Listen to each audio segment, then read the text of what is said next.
Kuringana na ikari mwaki uyu ucungiririo ni mutungi wa gas uma nyumba-ini imwe thiini wa nyumba ino ya ngoroba 2 mwena wa Old Town kaunti-ini ya Mombatha uria uribukire na gucungiriria mwanangiko uyu. Course will be established once the investigations are finished. Vile kidogo tunaona moto kama sitima itakuwa ni gesi, labda ni katika hizo mbili tu. Na moto maana ilio imefanya ishikwe sana kwa sababu nyumba ilikuwa ni nyumba ya mbao.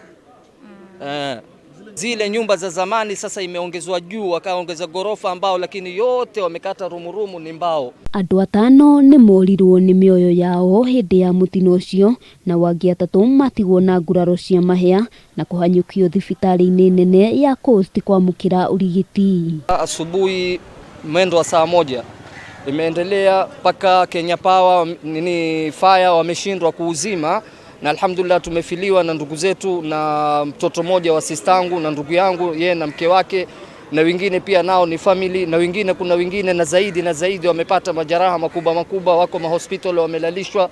Watoto walikuwa ni watoto, mama ilikuwa na watoto wawili akamsevisha mtoto mmoja, sasa ilikuwa anajaribu kumsevisha wa pili. Unajua na zile ngazi za kupanda ni za mbao, ngazi zimekatika.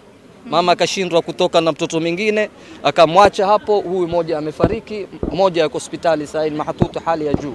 Andu aria mauma hakuhi nio manyitanire kuhoria mwaki ucio guku makimenereria ruhonge rwa kuhoria mwaki mwena uyu kumana na wikururia wao gwikinyia nyumba-ini ino. So sisi shaka yetu kuu ni kwamba chanzo cha huu moto hadi hivi sasa hakijajulikana.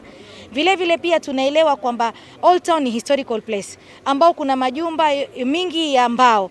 So kama watu ambao tunaishi kule Old Town tunataka kuelewa ni vipi tunaweza kuishi katika hali ya kutokuwa na wasiwasi. Vile pia tumeona kumekuwa na cases nyingi, nyumba za poromoka in Old Town, drainage system iko poor. So wale watu ambao wanadeal na hali ya mazingira watuambie ni nini wanafanya kuhakikisha maafa kama haya hayataendelea kutokea. We had fire engines from the county. We had 2 fire engines from the county and also 1 from NYS. But I also need to thank the local youths who were the first respondents even before our team from the Red Cross and the county came in.